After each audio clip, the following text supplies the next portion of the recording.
Hello, and welcome to another episode of the continuing saga of Tech Tuesdays, a joint effort with South Florida Tech Hub and the Owwll App.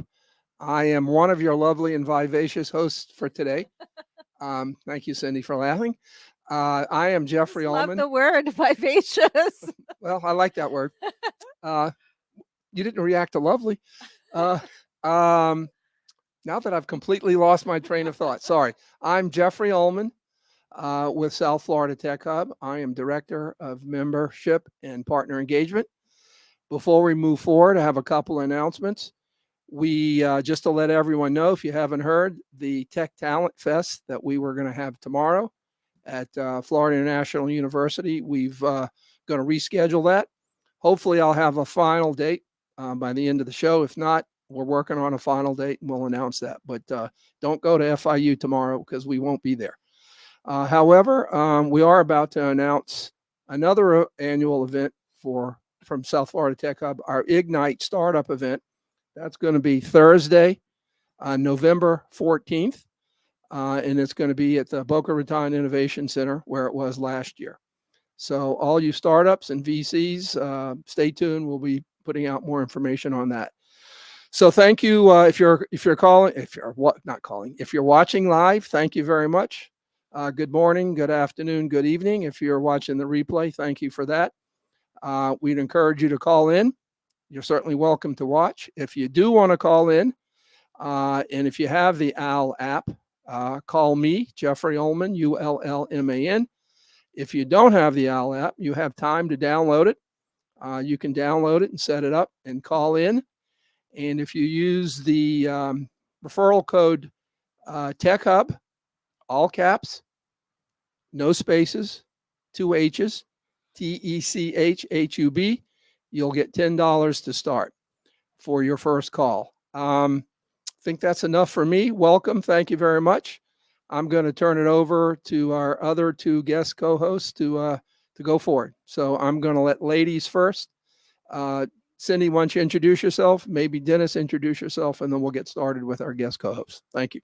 Thank you, Jeff. So excited to be here with you guys. Can't wait to learn more about Jeb. So I'm Cindy Metzler. I have a marketing and PR company called Owwll. Been involved with the South Florida tech community for many, many years, over 20 years. I'm originally from New York. And Denis and I just had a great event, $1 Million Weekend. We wish Jeffrey could have made it, but Tech Hub was part of it, there in spirit for sure. And I'm also co-organizer of TEDx Boca Raton, which I've been doing for almost 10 years. So that's really exciting at the Boca Raton Innovation Campus.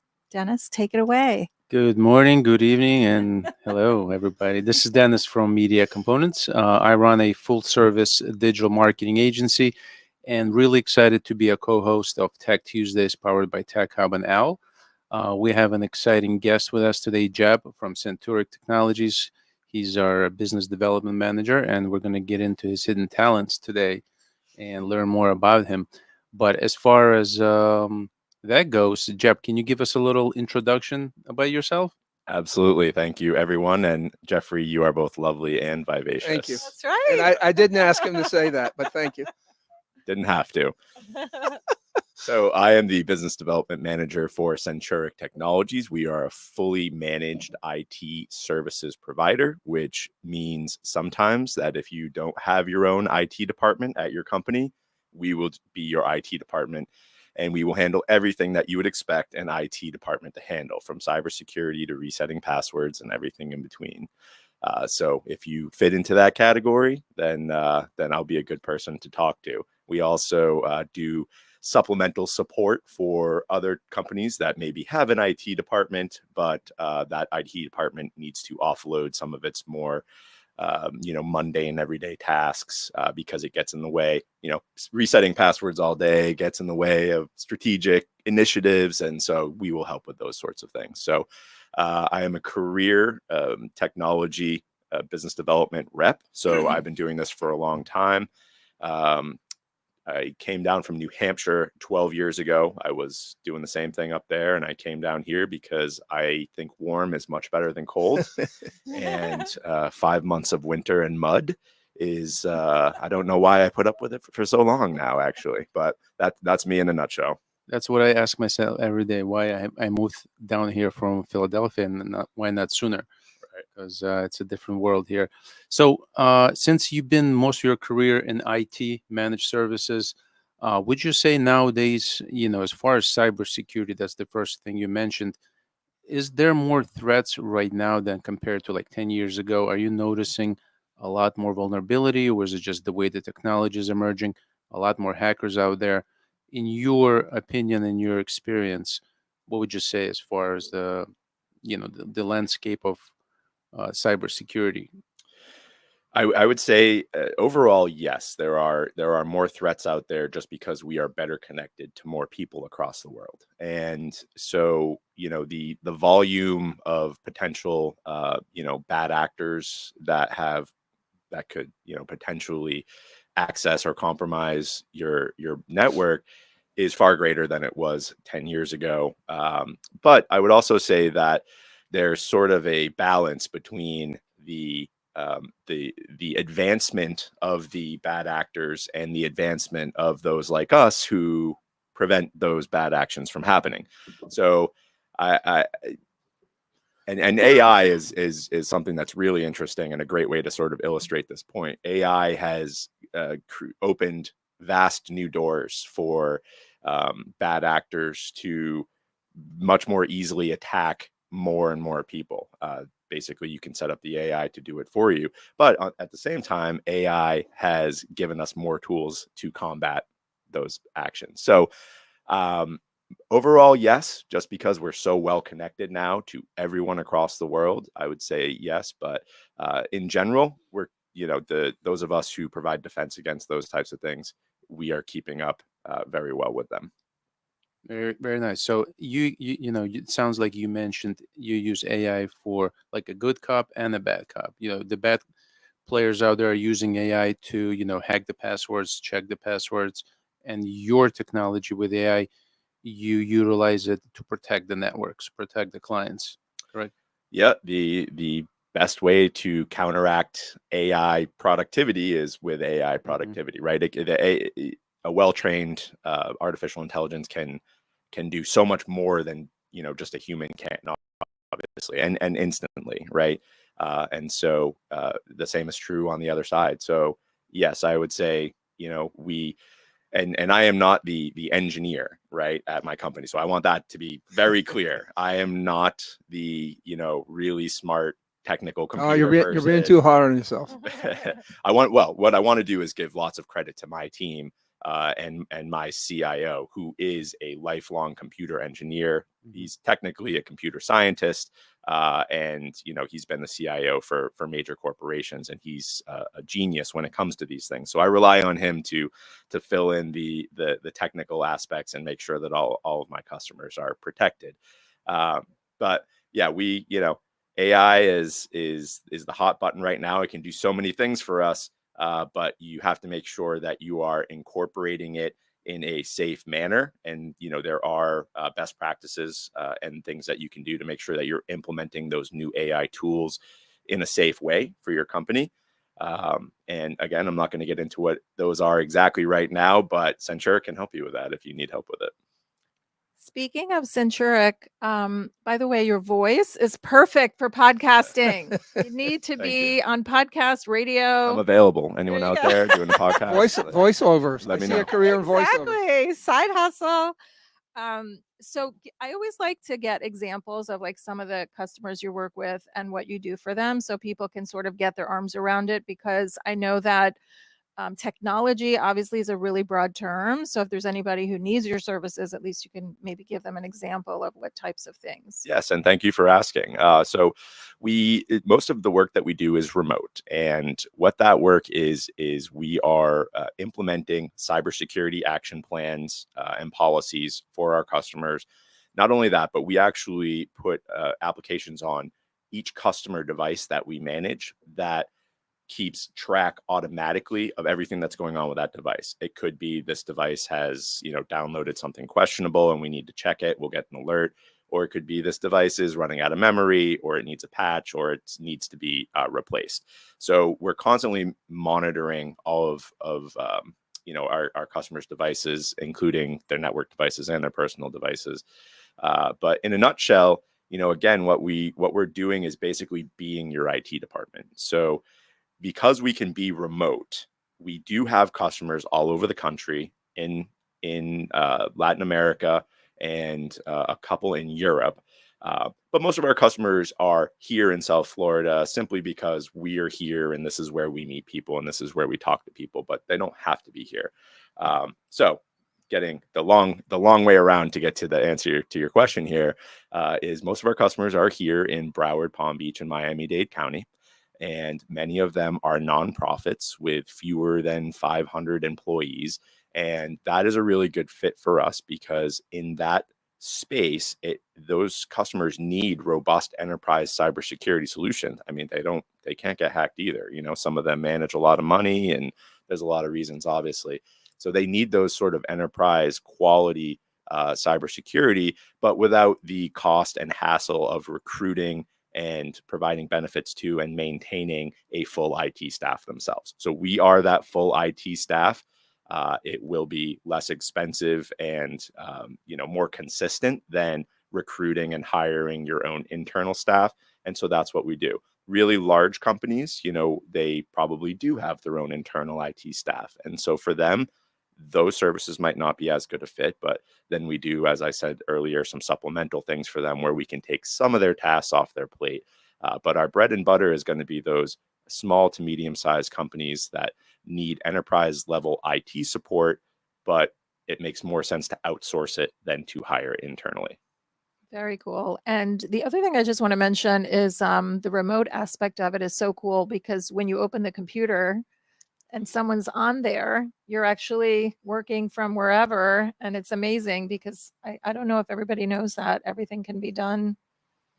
It can. And some people are concerned by that as well. So I'll just touch on that real quick because yes, basically by virtue of what I just said we are doing, you are giving us access to your computer. We do not ever log into someone's computer without them knowing, without them being there with us. But as you said, we can log right in and see what you're seeing on your computer, and we can walk you through downloading a file you're having a problem with, or resetting a password or that kind of thing. And all of those are things that our help desk team is standing by to do. And you can call us. A lot of companies that do what we do are ticket based. You send an email, you wait for a reply.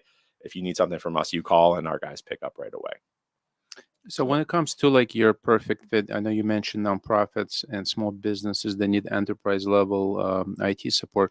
But what if it's like a small business with maybe 1 or 2 to 5 computer workstations? Is that a good fit for you, or is that not enough to work with? No, it's really up to them. I mean, our services obviously do cost money, and so the thing that usually comes up when we have a number like that, 1 to 5 users, is that they don't have the budget for it, Mhm. right?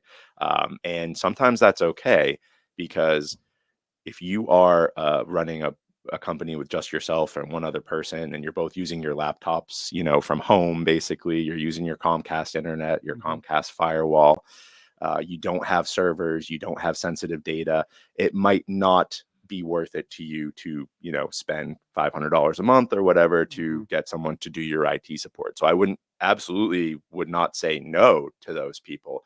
But they might not be, interested in the funding of it, right? Right. But certainly we do actually have organizations that have as few as 5 people in them. And you So- probably do like an audit to qualify them, right? They might Absolutely. have one station, but if it's a lot of security and information, they need to have an IT support that overlooks it every day. Absolutely. And you'll get me first. So if you're one of those people who wants an assessment, Mm-hmm. I will absolutely have a conversation with you at no charge. And then, if we get to a next step, then I would bring in my engineers and they would do a deep dive. And then we would, decide if that's a good fit. So on that very point, that was going to be my next question. So multi-part question. I think you can handle it. South Florida Need to Tech write them Hub. down. No, South Florida Tech Hub is a nonprofit, and I want to just elaborate. I think a lot of nonprofits think they're immune or think it doesn't apply to them. But you make a very good point. A lot of nonprofits manage a lot of donors' money, and you really have a fiduciary responsibility to safely manage that money. So I just think a lot of nonprofits think this doesn't apply to them, and it definitely does. So I think that's great that you focus on that vertical, so to speak. But assuming there's a nonprofit or a for-profit company that wants to follow up with you, why don't you? We said who you were. Why don't you go ahead and spell your name, and also spell the URL where someone can follow up with you. And since you're going to be on the Owwll app, this is the multi-part question. Spell your name, spell your website, and then let people know what hours you're going to have, what hours you're going to be available on the Owwll app. Okay. I'm going to start at the end, and then you might have to remind me Okay, what happened no at problem. the beginning there. But my name is Jeb Reynolds. I believe I'm JebReynolds. You can find me on the Owwll app. There you go. I'm right behind me. So right now I am available 1 to 5 on weekdays, and I will see what kind of volume I get, and then maybe perhaps tweak that as I go. That's Eastern Standard Time for those of you around the world. That's Eastern time. Okay. Yes, All right. Eastern Daylight Time at the All moment. right, sorry. No problem. And so You're out of here. Get out of here. right. You don't get to correct the host. It's our website, our company, and you can find me there. I am really hard for some reason to find on LinkedIn. I know. That's why I want you to spell. Common name, maybe? Jebediah. No, not Oh. not a common name. Right. I think it's because I created a profile when I was much younger, and anyway. So our company is Shadow band. Centuric, which is CENTURIC, and then .com. Yeah, Okay. if you can see it. So Centuric.com, you can find us there. The phone number will get you to me, and as well as there's a couple buttons on there, action buttons for get a quote or that kind of thing, which goes right to me because I'm the business development manager. Right. And I forgot to mention, so in addition to the Owwll app, you're available through LinkedIn as well. But if someone wants to call you immediately later today, they can use the Owwll app. They can, absolutely. They can call the Owwll app. I believe I am active right now. Yeah. I probably, or maybe at noon, I think, or Don't I don't know. You can call me. I'll be there. I'll pick up. Actually, if you want to call during the show, it's probably better to call me because we're set up for my profile. But once the show's over, please do feel free to call Jeb as well. Now, the beginning of what you said was about non-for-profits and, Yes. and holding Yes. money and that kind of thing. And because we are a large number of our core customers are not-for-profits here in South Florida, and ones that you would recognize. We also are experts in compliance. So we have a complete compliance management program as well. So it helps tremendously with those companies that are, especially if they are managing money or sensitive data, to make sure that they stay within compliance and that they meet all the qualifications that they will need for when they get audited, because they are going to get audited, right? So we do all of that as well. So it's a really comprehensive package. But I want to just point out real quick before we go on to the next question that Sure. In addition to not-for-profits, we also work with a lot of manufacturers here in South Florida. Okay. And we work with a lot of healthcare companies. Specifically, I'm a specialist in senior living facilities as well. So those are, now we can help anyone, but those are where most of our customers buy. I'm glad, and Jeb and I talked about this previously. I'm glad you mentioned manufacturing related companies, because South Florida Tech Hub and Centuric are active in an organization called South Florida Manufacturers Association, SFMA. That supports, as the name implies, manufacturers in South Florida. Great organization. And I think people often don't realize how many and what things are actually physically manufactured in South Florida. And that's an important part of our community. More than you think. I know. Yeah. That's why I want to mention them. They're going to give me a discount on my membership next year for plugging them here. sfma.org. There you go. Another great nonprofit that both South Florida Tech Hub and Centuric are active in as well. Yeah. Yeah, I have a question. Since you mentioned healthcare, we do quite a bit of senior lead generation, for home cares and senior facilities type of clients. HIPAA compliance, that's really important when it comes to healthcare. So aside from that, what specific products or protocols do you guys follow to keep it HIPAA compliant? If you- That again is going to be something I would defer to my CTO to answer in specific detail, but I can tell you we do have a platform provided by Kaseya. You've probably heard of the Kaseya. Another South Florida-based company, The arena, yeah, right, right. and So, have naming rights for the yeah, arena. yeah, yep. So the Heat play there, Mhm. and that is specifically for compliance, and it Mhm. is extremely robust. And I've seen it in action, and it's a lot of work to set up because it's very very detailed. But then that basically provides an ongoing real time assessment of how compliant you are in a very long list of metrics. So that would be the short answer. For the long answer, we'll need That's a we'll good need my answer. boss Frank. I'll take that. Okay. Before I forget, back to the South Florida Manufacturers Association. I don't know if I told you this, but we have them scheduled as a guest in about 2 weeks as well. Oh, I know you know Fernando Mendoza. If you're out there, hello. He's going to be our guest co-host. yes, he was a panelist for us. Actually, we do panels. I think I mentioned that earlier. Advising non-for-profits, and in this case, it was advising manufacturers on cybersecurity. There's side note. There's a very big change to the compliance requirements coming to the manufacturers industry, especially if they want to do business with the government. So that was kind of the focus of that. And Fernando stepped in for us almost kind of at the last minute and was just excellent. I mean, he must do it all the time, or he's just a natural, but he was just really, really great on that panel and provided some great insights. So shout out to Fernando. Tell us more about the panels. Like if people want to learn about the panels, when they can see them, how they can get involved. Absolutely. Well, so I'm in the process of getting the links to the past ones on our website. And so, again, Centuric.com, they will be available. For the meantime, you'll have to reach out to me. The next one is not yet scheduled. So feel free to reach out to me. Please find me on LinkedIn. If you might not find me by searching for Jeb Reynolds, but you will find me by going through either Denis's or Jeffrey's profile. I'm connected with both of them, soon to be connected with you. So you'll find me that way, much easier than trying to search for my name.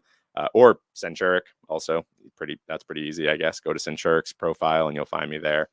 And just connect with me and just ask me, and I'll let you know when the next one is, which I am in the process of choosing a date for, but it will probably be in January.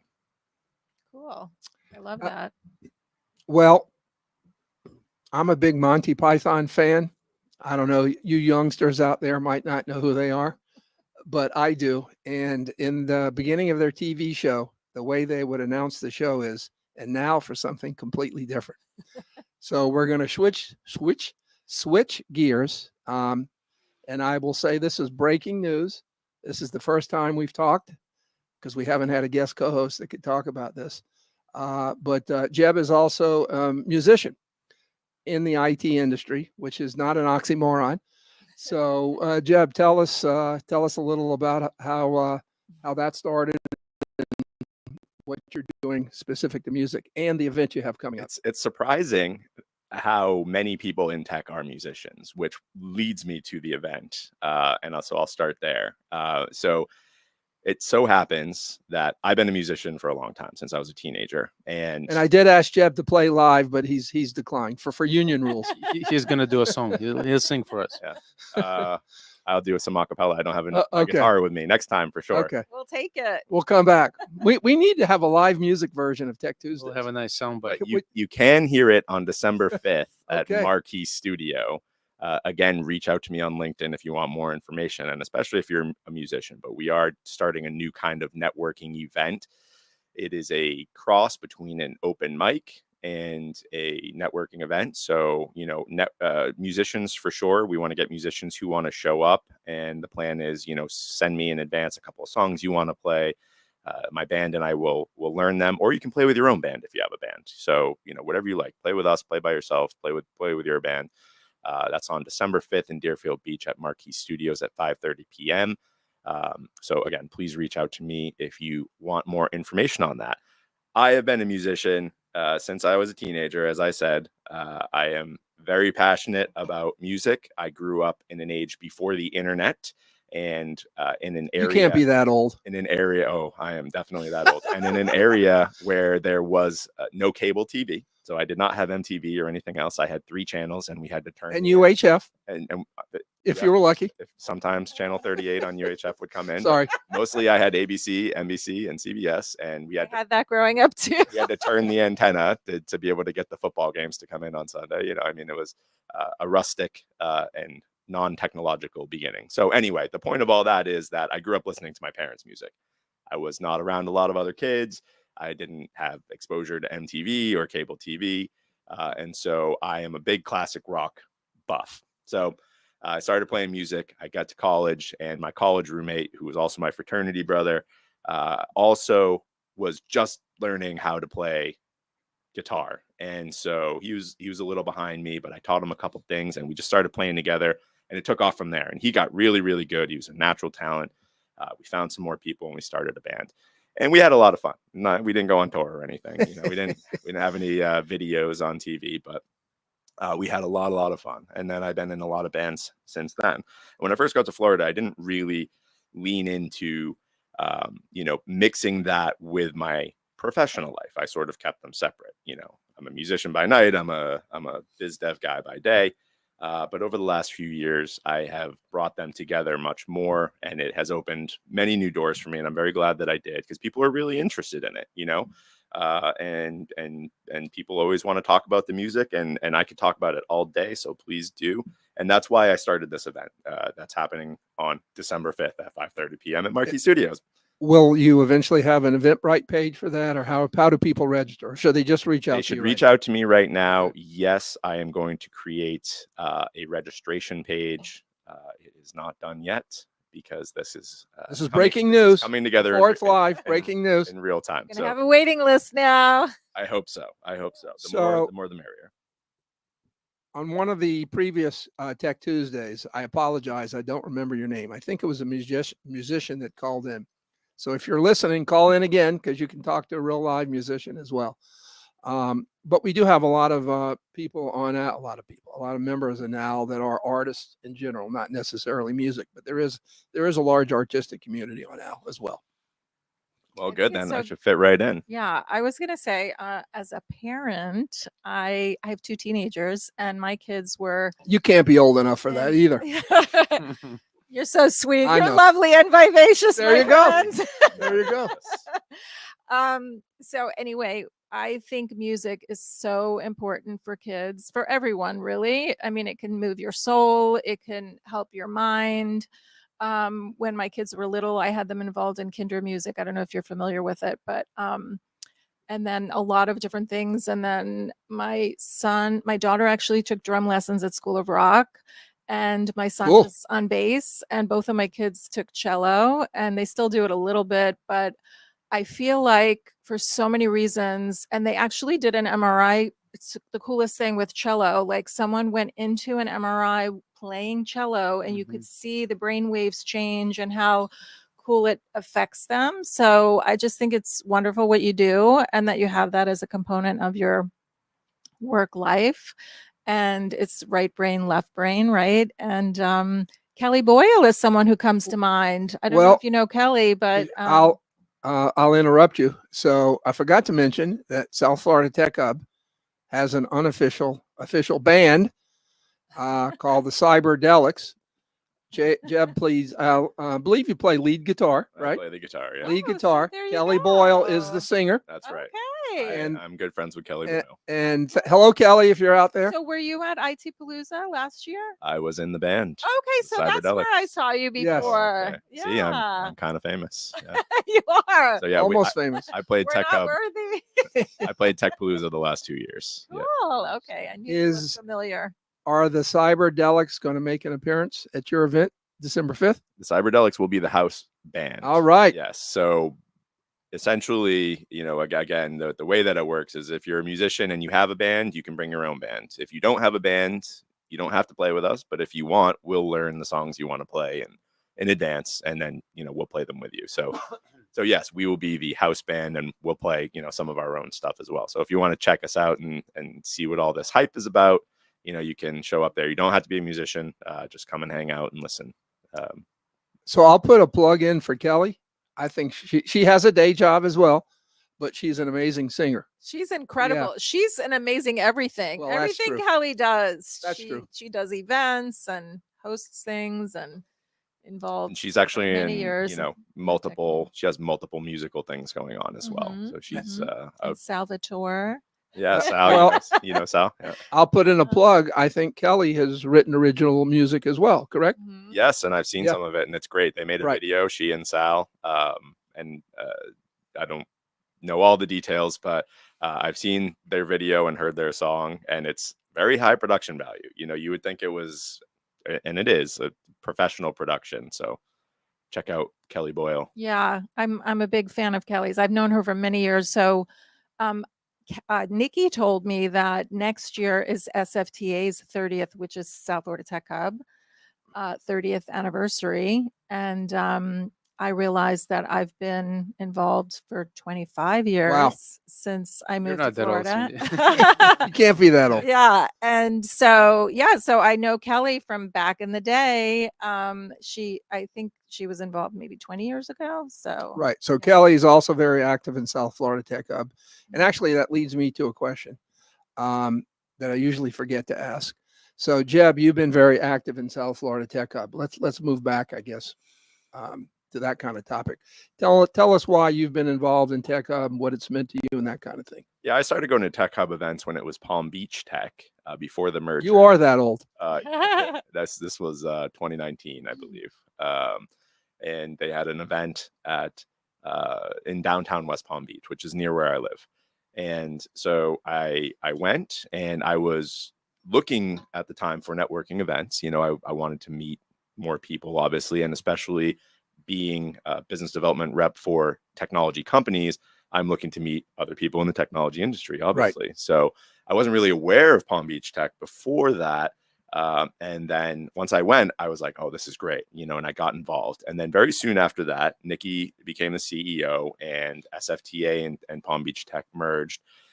And then they started this ambassador program. So I was one of the, and am still, I was one of the initial ambassadors, and am still proud to be an ambassador. And those same reasons that got me into it in the first place are the reasons that keep me going. We have... Chala. Well, I guess we'll pick back up. All right. Hello, Chala. Hello. How are you? Wonderful. I've been watching you on LinkedIn, so I just have to get on this music conversation. Okay. So I don't play any instruments. Yes. But I do have Chala, let me interrupt you. Can you maybe get closer? You're not coming through that well. Or speak a little louder. There, that's much better. Absolutely. Beautiful. So we don't play any instruments. Well, my son plays the saxophone, but music played a big part in our lives because I started taking them to live music events when they were 5 and 8. And their appreciation for music, for culture, for food is truly, truly beyond what I was anticipating. So I think music, whether you played an instrument or simply go to support, is a phenomenal way to really introduce anybody. But I think if we start early, it really helps those kids brighten their horizons, and they learn so much. So that's just a little bit of background. But how the gentleman talking about, so how has the conversations changed since your business conversations changed since you started talking about music? Could you give us a couple of examples? Sure. Well, it's opened the door to new connections for me. Some people in the tech community who I didn't even really know before. All of a sudden now, a couple of years later, I'm very good friends with them. But it's the thing I would say on a day-to-day basis that it has made the most difference in is if you are like me and Dennis and going to a lot of networking events where you don't necessarily know a lot of people, and I expect you are as well. You don't necessarily know everybody there. It's something that you say about yourself and it starts a conversation, and it's a conversation that I love to have. I mean, what's better than having a conversation with a stranger about something that you love to talk about, right?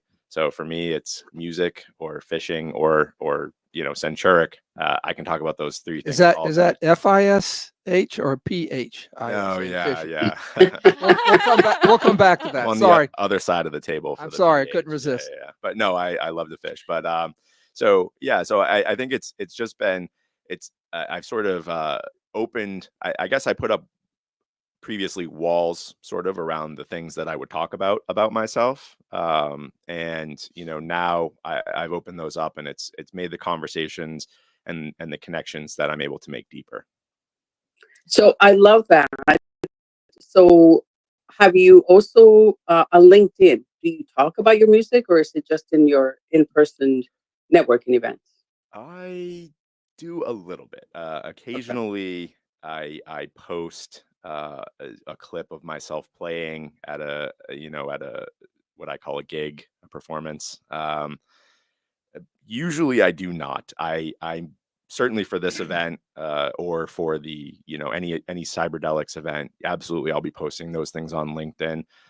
In order to see where my band is playing, this month, you'll have to go somewhere else. And again, if you're interested in that, you can ask me and I'll let you know. But no, I tend to talk more about the events that I'm going to, things like this, Tech Hub events, Okay. on LinkedIn. Gotcha. Just curious, because I think that could be a really and one of the things that I do aside from music, like you said, is baking. Right. I teach financial literacy, and I compare it to baking. So some folks have encouraged me to use more of the baking because it comes quite naturally to talk about and use that as LinkedIn. Yeah, I think that is exactly, the revelation that and again, I don't, just because I don't really use LinkedIn for music posts, I absolutely agree with you. Yes, lean into your personal, what you are into and what's fun for you, because that's going to be contagious and people are going to pick up on that and they're going to, reflect that energy back to you. So absolutely, if you are passionate about something and you're good at it, that's what you should be talking about if you're trying to make, connections. So also if you want to set up a time for me to come play some music for you and you to bake me some cookies, I'm down for that as well. We That got seems a fair. nice joint Sounds venture. like a win-win. Yeah, a little barter deal. So Chella, yeah, thanks for calling in. Can you tell us, a little bit about yourself aside from financial literacy? What else do you do in your business? Pretty much all that I do is around money. So I do live in California. So we do have there's a little flight involved, a little timing that we need to work out. Two, you don't even know what I bake. We'll take I it, think whatever it is, Chella. Who's gonna turn away baked desserts, goods? or is it bread, or is it everything? A little bit of. It's everything. I can say that when I was married, I made baked goods. So I baked 1,200 cookies one Christmas Wow. to give away to my husband's clients. So I made little goodie bags, but they were all homemade. So 1,200 cookies. So I don't do that anymore. But I am known for scones.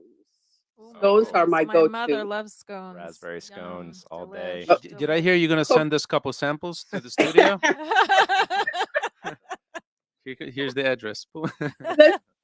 Let's talk about that. So it's you never know where the idea. So I I have a vegan, gluten-free, no white sugar scone that is absolutely delicious. Wow. That's $1 million idea right there. I think so too, Cindy. I'll get agree, behind that. but I am known for my chocolate chip coconut scones. Oh, that Fancy. That sounds good. Incredible. Also coconut pineapple scones. So yeah, I created different flavors to take advantage of the sweetness from the sugar, so that way I'm not adding white sugars into them. But what I do is I definitely love baking, and I guide women entrepreneurs to package and price their services to attract their ideal clients. No offense to the men, nothing against men. I have two sons, but women undercharge, undervalue, and we give too much away. Cha-ching. True. I Yeah. agree. And I think it's such an important topic and an important work that you do, Chella, for sure. Thank you. And my passion, I mean, that's what I do. That's what keeps the lights on. I've been hosting financial literacy workshops for high school and college students for over 20 years. Incredible. So important for kids too, because they Yeah. don't always get that in school. Or at home. And that's why the baking is fun, because I bring the baking in. So I've gone into culinary schools where we bake. Baking, it's a baking class, and I bake and then I teach financial literacy. I'd sign up for that class. So it's all about, the recipe for success, right? Ooh, Exactly. oh, There you that's go. good. So That's that, good. that you use the right recipe in your baking, and you can have the A right marketer right recipe there. Oh my gosh. for Write that financial- down. Write that down. Recipe for success. Recipe for success. Actually, my program is keys to your destiny. So you're not far off. But we can have all the right ingredients. We can have the right job. We can have all of that. Just because we have all of that, we can have the flour, the sugar, the whatever, the flavors. It doesn't mean that you're going to be able to turn out a delicious whatever. Same thing with money, right? It's about how much money and how are you choosing to invest it? How much sugar, how much salt, how much flour, and how much butter are you putting in? So the kids really get it.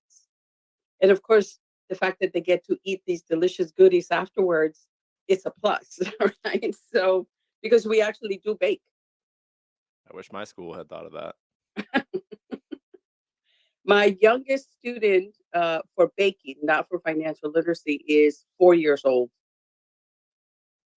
Wow. And we what a did neat that over experience. Zoom.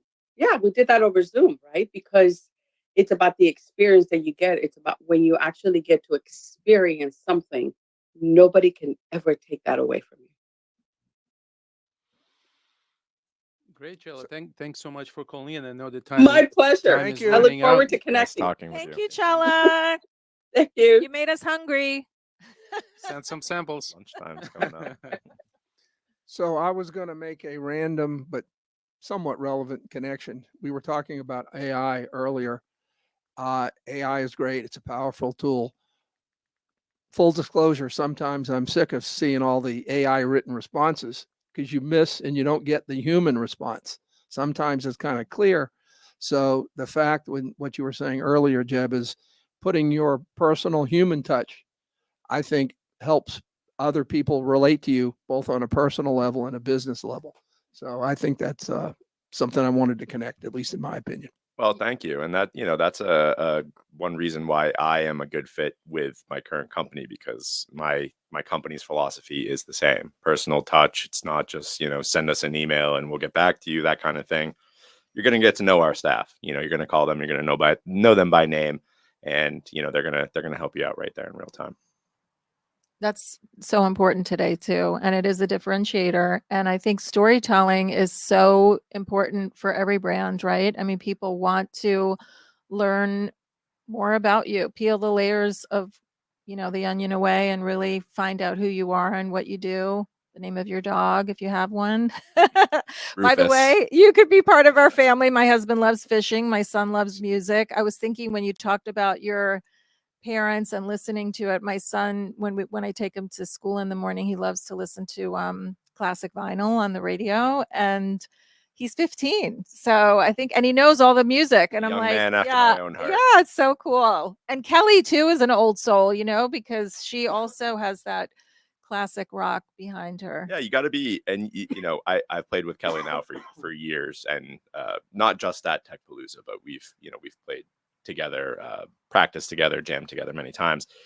And you got to be a good fit with the other musicians, and that means you have to at least have some compatibilities with what you're listening to and what you've learned to play. And Kelly and I listen to the same stuff. We like the same kind of music.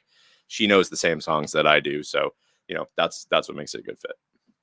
So just curious, what are some of the classic rock bands that you listen to and you like as a musician versus a listener from a musical standpoint? What's funny is once you turn a song into a cover. So in other words, once, a song goes from being something that you listen to something that you practice, it takes on a whole different feel. So when I was much younger, when I was really young, and into my teens, I really loved Leonard Skinner, and I still do.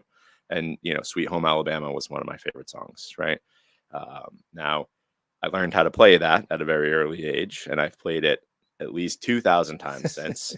And I don't really feel the same way about the song anymore. So it changes over time is my point. But as great art should, right? Right. For listening, generally 90s sort of alternative rock is my wheelhouse. I'm a big Red Hot Chili Peppers fan. You and my husband would get along really There you well. go. Pearl Jam, that kind of stuff. I also lean into the softer ballad stuff like Dave Matthews and Jack Johnson a little bit. We do some of that. I would say my favorite band is probably Guns N' Roses. The By Beatles the way, as well. fun fact, I was in a Guns N' Roses video back in the Oh, day. oh my goodness. Woot, That was woot. you? I knew you looked familiar. Yeah, I was gonna say, yeah. Which song That was was it? when I was Which song? It's- November Rain, it's right? I on- saw you. No, it's called The Garden. It's in the Use Your Illusion. Yeah, Use Your album. Illusion one. Yeah, Yep. there you go. Is that available on YouTube? Yes, it is. gonna look for it. See if you can see What- me. I what- won't tell you which person what's I am. What's the name of the song again? The Garden. The Garden. But I Okay. got to meet the band. I went Wow. backstage. It was really cool. Very, Wow, very I'm jealous of that. Many I would years love ago. I'd love to meet them, especially back then. cool. Yeah. So What yeah, year- Guns N' Well, Roses. I guess I'm going to ask anyway. What year was that, Cindy? I don't remember. Remem- It was in the 90s. In the 90s. Okay. Oh, 1994. Okay. I think. All right. Somewhere right there. I think 93, 94. So Jeb, speaking of fishing, I'm also I love fishing because I grew up. I remember, in Eastern Europe where I'm from, me and my father every weekend used to go like lake fishing. Aside from picking mushrooms and all kind of other activities that people do in Eastern Europe, fishing. He actually like implanted this memory into my mind as a child. We were, put the hooks on the lines and use different weights, and it's a whole science in itself. Here in South Florida, it's a very big fishing world. So since you're a fisherman, where do you like to fish? Do you go deep sea fishing or do you go, lake fishing? What's This your is one favorite? of my favorite questions. If I was going to plant a question, it would have been that one. Hey man, I like we fishing. aim to That's- please. Yeah. Yeah. Yes, a science, absolutely, and a frustrating one. Just like most. So of many the- options, most so of the many bait challenge ones. options. Yeah. So I also grew up fishing on lakes. My family had a piece of hillside basically on a lake in New Hampshire, and we would go up there, and that's kind of where I started fishing. So I fished in lakes, and eventually when I got a little older, my dad bought a used boat, and we went to we started fishing in the ocean where I lived in New Hampshire. It was beautiful place. I was very near the mountains and lakes region of New Hampshire, and also very near the ocean, so I could do either. But once I got into ocean fishing, I never went back to freshwater. I could not get enough of ocean Bigger fishing. Bigger fish. Bigger fish, man, and just the variety and I just love ocean fishing. So now that is pretty much why I moved to Florida, other than wanting to be warm instead of cold. Florida is, one of the fishing capitals of the world. The amount of game fish that inhabit these shores is greater than probably any place else in the U.S. And so that is one of the main reasons why I moved here. First thing I did was buy a boat, and What's the name of your boat? the digital infrastructure. Oh. love it. No, it doesn't. It Cyber- doesn't have a cybertelic name. It Yeah. doesn't have a name. Doesn't every boat have a name? Every boat that's big. Mine's, Oh, okay. mine's not Sorry. mine's not very big. Sorry. But I do fish in the ocean. So I have a dock at my apartment, and I'm a couple miles from the Palm Beach Inlet, which is actually called the Lake Worth Inlet. And so I can be out and fishing, in 100 feet of water in 20 minutes from when I get home from work. So that's what I do. I fish in the ocean. Yes, deep sea fishing. Now here, or off Palm Beach anyway, it's very accessible, right? It gets deep fast. You can go right out of the inlet. You can be deep sea fishing. which also means everybody can go right out of the inlet and be deep sea fishing. So the amount of fishermen compared to the number of fish is not ideal. But I have caught every kind of fish I've ever dreamed of catching when I was a kid. I have caught them since I've been here. Wow. It's so, the ocean fishing gives you a much bigger adrenaline rush. That's why I'm into it. once you get into I it, love it's hard to yeah. stop. It's like a drug. I do still fish in the intercoastal, but usually in a kayak. Mm-hmm. How many people can fit on your boat? Up to 6. If I was going fishing, I probably Okay. wouldn't take. I think we can 4 of us we're can go. Owwll road trip, right? Yeah, I hear a road trip in the works. South Florida Tech Hub team. So as far as baiting, what do you use? Squid, shrimp. I do pretty much every kind of fishing there is to do offshore, and so it depends on the day. I call them the different missions: the big mission, the easy mission. Easy mission is like fishing on the bottom for snapper and grouper right off the beach, and that's something I can go out in the afternoon and do after work and watch the sunset, and maybe have an adult beverage or two, that kind of thing. But then there's the big missions where you get up early in the morning and you go way offshore, and you might be trolling or using live sardines or live what's called oh my goodness, I can't goggle eyes. Can't believe I almost forgot that. So you can use actually live, baits that are this big, and you put them on hooks and they swim around. So trolling and fishing, those are two trolling and live online baiting terms. Yeah, trolling and live baiting, and then ground fishing. So those are the 3 main ones. I also do what's called deep dropping, which means I have an electric reel and a car battery, and I go way out up to 15 miles, and I'll drop down 1,300 feet and catch fish on the bottom of that thing. I think those posts on LinkedIn would do really great with engagement, like pictures of your catch. They have, and that is something I have posted on LinkedIn when I catch really great fish. Doesn't happen, and then people are like, I want to go fishing with you, and I'm like, I posted that picture because that was like the best fish I caught this year. Some people go golfing, some people go fishing. I do both, by the way. Have you taken business prospects out on your boat? Absolutely. Okay, I have there you go. many times. Yep. Absolutely. And now they're my friends. I wonder why. Yeah, those types of experiences, golfing and fishing, can be really, really bonding experiences. Yeah, you got to connect with people, everyone wants to sell their product, of course, and I'm no different. But, if you want to make connections and that's your strategy for building your business, then you can't do it by, just pitching people when you meet them at a networking event. You gotta get to know them and try to develop a relationship. And the side benefit is you get friends. I mean, most of my friends now, since I've moved to Florida, are either coworkers or former coworkers or people who I've just networked with, like my band. My entire band, I would not know any of them if it wasn't for Tech Hub. Mm-hmm. That's awesome. Thank you. Such a great community. South Florida Tech Hub. So much fun stuff to do. So, if you're looking to move down to Florida, Jeb's your guy. When it comes to fishing, golfing, technology, he got you covered. Singing, music. Yeah. Yeah. I'm a fun guy. Very fun. Those are all awesome things. My husband has like a checklist of fish that he hasn't caught, and he's hardcore too, like you. Like he loves all of that, and he's done the tuna fishing trips off of California, where you sleep in like a coffin like type of thing on those big boats. Oh my goodness. And anyway, they have those it made me think of also. He had a rooster fish on his like checklist for a long time, and him and his friends went to Panama last year on a fishing trip, actually. And did he get one? Yes, he did. I went looking for rooster fish once upon a time in 2005 to Cabo San Lucas. Did not get one. Caught some cool fish, but didn't get one. I gotta look that up. Rooster. Do they call a rooster fish because it looks like a rooster? I don't know. No, it's because it's got these dorsal spines that sweep way back, kind of like the back of a rooster's neck. Check it out. Oh my goodness. Yeah, they're really big and really good fighters. The only fish I've not caught here that I would like to, I don't really target them, but is marlin. But I mean, they're like you got to go real deep for those, right? Mm-hmm. Sometimes they come in, but yeah, you gotta, my boat's not really big enough to run way offshore and troll around all day. So, but everything else I've caught. Great. Well, we spoke about music, fishing. Anybody else have a question? Let's call someone. Yeah, let's call our community. Jason, what about you? Should we call you? Well, I'll mention this since we were talking about music and personal preferences. Um, I'm a big fan of Neil Young. I do some Neil Young. So much. We'll talk about that. So much so, there's a Grateful Dead, which I'm a fan of as well. LinkedIn professional group called. Wow, it's a I've g- been to many Grateful Dead concerts. All right. Well, you got to join. This is a great name. Not making this up. The name of the LinkedIn group for Grateful Dead is Deadheads with Ties.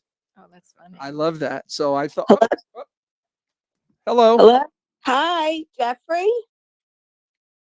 Yes, we can Susan. How are hear you? I'm good. How are you? We're great. Thanks for calling in. I'm Oh, we sorry. called her. I knew that. We called Thanks for taking the you. call. Thanks for picking up. How did I get this job? You're on live. Is that okay? Yes. How are you, Susan? Tell us about yourself. Well, I am a house coach. I work with women who are in midlife and older, and they're noticing changes in how they look and how they feel. And I help them to reclaim some of the health and the vitality that they had when they were younger. I'm also a podcaster. And so my podcast is all about health and wellness for a woman who's late 40s and older, and just talking a lot about alternative healing. Not, traditional take a pill and call me in the morning type thing. So that's what I do. That's great. And where are you located, Susan? I live in Bayside, New York. Oh, okay. I'm a New Yorker too. Well, former New Yorker, native. I grew up in Oh, where were you from? I grew up in City Island in the Bronx. Oh, yeah, we're not far from here. I've Mhm. never been to City Island, but I'm just on the other side of the Throgs Neck Bridge Yes, I in know. Queens. I went Yeah. to high school in Throgs Neck and with J-Lo, by the way, another celeb. Uh, Wow. oh, Lots of I'm New impressed. Yorkers. Yeah. Yes. Well, so nice to meet you. It sounds like you're doing some really cool work, and I'll have to chat Yeah. with you offline because it's right in my demographic. Okay. What is it that you do? I have a marketing and public relations agency, and very much involved in the South Florida tech community. I came here in the late 90s, a long time ago from New York, but I still go back a lot because I have family there. Where And do you live now? I live in Juno Beach in North Palm, Florida. Oh, Mhm. yes. Yeah. Okay. So, Very yeah. nice. So, I don't know if you know this, but South Florida is where IBM, the personal computer, was born. No. So, yes, at the Boca Innovation Campus. So, Oh, when I first moved here, we had a lot of IBM spinoff clients, lots of clients in the tech space, and that's how I got involved in the tech world. interesting. I just bought a townhouse or a condo, I guess you would call it, in Venice, Florida Oh, last my year. mother-in-law's there. All these connections. Wow. Oh, wow. Isn't that interesting?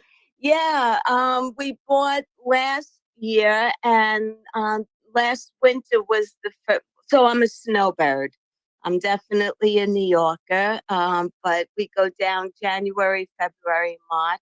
My partner, he's a big golfer. He's into golfing. I'm not.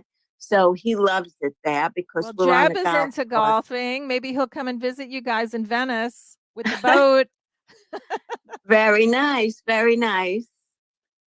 Very So cool. Susan, how do you like Owwll App? How do you utilize it to connect with experts, and how's that experience? Honestly, I just got started on it, and actually last week was my first week that I was on it, so I really haven't utilized it very much yet. Well, I've had some phone. congratulations.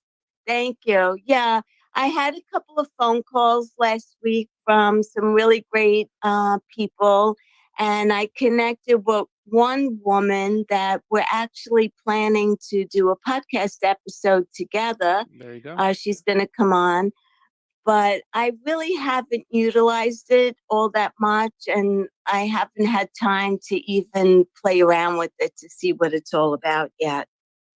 Well, you got lucky today. You're on a live show with Al, Right. so you'll definitely be getting more phone calls now since we have you on the big screen. Yeah, and Oh, tell everybody how to reach you, what you're doing, and then Jeb here has a wealth of information about technology, so and music and golf actually, and fishing. oh, okay. So my website is susanlopresti.com. Very easy, www.susanlopresti.com. And you can find my podcast on, all platforms, which is also Susan Lopresti Wellness, Mind, Body, and Soul is the name of my podcast.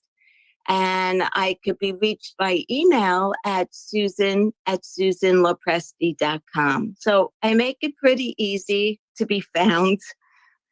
And like I said, I work with women who are in their late 40s usually and older, who are just not feeling like themselves. A lot of women are struggling with menopause, and I help with that.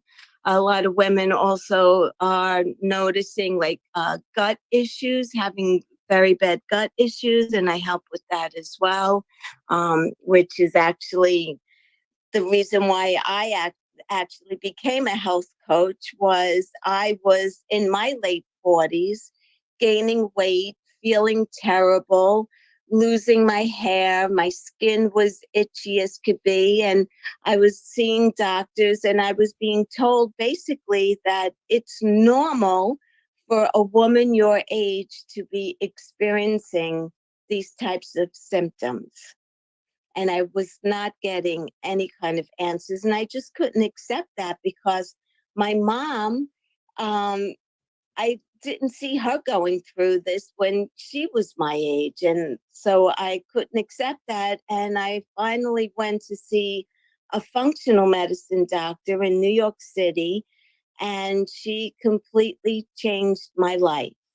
And so I started thinking about all the women out there who were in my shoes and being told it's natural to feel like this. You just need to learn to live with it. And, I just couldn't imagine where I would be if I would have accepted that as my new reality. And so my functional medicine doctor diagnosed me with celiac disease, which none of the other doctors talked about. I was being tested for my thyroid, but I fell in the normal range according to what they were telling me. And that was totally false, because I had Hashimoto's disease and an underactive thyroid. And she changed my life. She completely transformed my life, and I started feeling better. It took about a good 6 months to 9 months for me to start seeing changes, but I stuck with it, and I felt like a new person. And that's what motivated me to become a health coach, because I didn't want women to just accept that it's normal. I was only 44 at the time, where they were telling me that it's normal to feel like that. I was 40 pounds overweight. My Wow. knees hurt. My body was aching. I had migraine headaches all the time. I had terrible gut issues. I looked terrible. Like I said, my hair was falling out. My nails were brittle. And I was just being told it's normal. I think it's so common for women of that age, because I hear it again and again, and with autoimmune conditions. And I don't think doctors are skilled. A functional medicine doctor, I think, is the way to go. And I'm glad that you found that, and it Yes. turned your pain into purpose. I have a couple of clients in that space too. And I think it's so important, because I think there's a huge gap. So I feel like what you're doing is really important work, Susan. Yes, I agree. Thank you. Thank you for saying that. And so that's what I do. And my podcast is also talking about different ways of getting healthy. And, it's not just about medicine. It's definitely not about medicine. There's so much more to it. Of course, food and food and also exercise, but connection with people and What's the just name so of your many different. What's the name of your podcast before? Because we only have 29 seconds left. Sure, it's Susan Lopresti, Wellness, Mind, Body, and Soul. Love it. We're gonna check it out for sure. Okay, great. I Thank will. you. I don't know if these gentlemen will, but I'll check it out. Thank you. Thank Thank you, you Susan. so my much. wife. I'll Thank tell you, my wife. Susan. Thank you. Take good care. Thanks for the call. Bye. now. you. Speaking Bye. of podcasts, I think that Jeb here needs to start one because he's got the voice and the stories for it for sure. Well, I am absolutely available. Speechless. I'm available if you have a podcast and you'd like to bring me on. But So actually, I have a name for it: trolling and fishing. Like So- the PH, Yeah. with the PH, yeah. actually, a lot of Owwll members have their own podcasts. For those of you out there that would like an interesting guest, Jeb is available. So, why don't we do this? I think we've had a great show. Why don't we kind of go around the table? Any last thoughts, and then we'll close the show. So, Cindy, you go first. Thank you. I was just going to say, just to piggyback on your point about so many people on the Owwll podcast, well, being on the Owwll app, being podcast hosts, I've met so many incredible podcast hosts, and as owning a PR agency, they've been invaluable. So it's been really cool. And I would also say, Jason has been at Podfest for many years, and I've gone there. Actually, I met Chella at Podfest. So many online relationships that you can take offline, and that's just a takeaway that I would say that meet these people here on this panel, and I would encourage everybody to take their online relationships offline. That's a good one. Dennis? Yeah, I just wanted to give a quick plug for the South Florida Tech Hub. I moved to Florida about 3 years ago, and basically, Jeb, I had no connections, no network. I found South Florida Tech Hub. I started going to the events, meeting people offline, just bonding and building relationships. And I would say within a couple of years, I picked up some of the biggest clients, some of the biggest friends. It's been like a big happy family, South Florida Tech Hub. It's me being like a computer geek myself, with the technology and everything that comes with Computer it. stud. Yeah, computer stud. I don't know if I'd go that far, but we won't go there. Vivacious host. There you go. Lovely. But yeah, anybody that's planning to either move to South Florida or is already here and looking for a great community to join, definitely check out South Florida Tech Hub and come visit us in person. Come meet us, and we're going to introduce you to the right audience and to the right networks. Thank you, Dennis. Jeb? Great. Jeb? And I want to take a little bit of credit for that. I think I met you at a chamber event the first time, I want to say. And we talked about Tech Hub. But anyway, my point is I love Tech Hub, and I talk about Tech Hub to everybody when I'm not talking about Centuric. Or music. Or fishing or golf or NFL football. I guess I could go on a little bit, but Tech Hub brought us all together, and it brought me together with at least like half of the people I call active friends, today. So it's just a great way to meet people, especially if you have any interest in the tech community. Even if you're a young person who is looking to, get into a career in tech. One of Tech Hub's main missions, if not, I think it's actually the main mission, is to promote the industry as a tech hub. And one of the most important aspects of that is filling in the talent funnel from the bottom, and training up these people coming out of college to work in the tech companies here and to stay here in Florida. So again, can't say enough about Tech Hub. If you want to find me, again, go to Centuric.com, CENTURIC.com, or find Centuric on LinkedIn. Thank you, Jeb. So I want to thank Cindy for being a co-host today.